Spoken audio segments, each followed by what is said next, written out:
بسم الله الرحمن الرحيم تبارك الذي نزل الفرقان على عبده ليكون للعالمين نذيرا الذي له ملك السماوات والأرض ولم يتخذ ولدا ولم يكن له شريك في الملك وخلق كل شيء فقدره تقديرا واتخذوا من دونه آلهة لا يخلقون شيئا وهم يخلقون ولا يملكون لأنفسهم ضرا ولا نفعا ولا يملكون موتا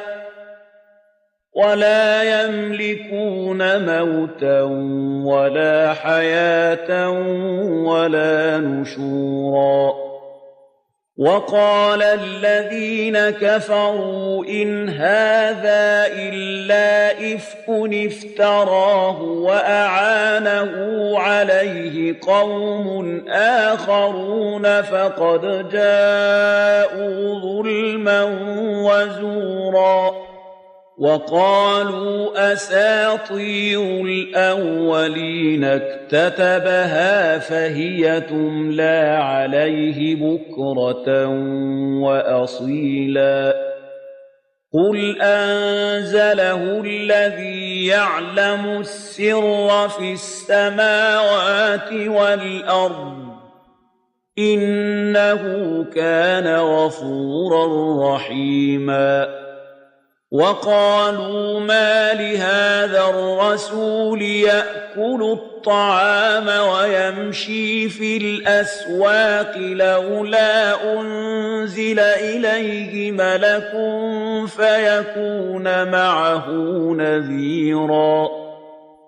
أو يلقى إليه كنز أو تكون له جنة يأكل منها وقال الظالمون إن تتبعون إلا رجلا مسحورا انظر كيف ضربوا لك الأمثال فضلوا فلا يستطيعون سبيلا تبارك الذي إن شاء جعل لك خيرا من ذلك جنات تجري من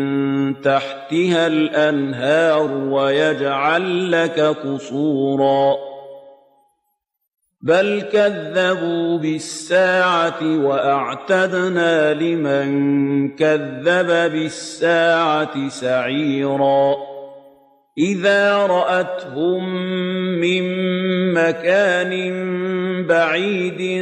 سمعوا لها تغيظا وزفيرا وإذا ألقوا منها مكانا ضيقا مقرنين دعوا هنالك ثبورا لا تدعوا اليوم ثبورا واحدا وادعوا ثبورا كثيرا قل أذلك خير أم جنة الخلد التي وعد المتقون كانت لهم جزاء ومصيرا لهم فيها ما يشاءون خالدين كان على ربك وعدا مسئولا ويوم يحشرهم وما يعبدون من دون الله فيقول أأنتم أضللتم عبادي هؤلاء أم هم ضلوا السبيل قالوا سبحانك ما كان ينبغي لنا أن نتخذ من دونك من أولياء ولكن متعتهم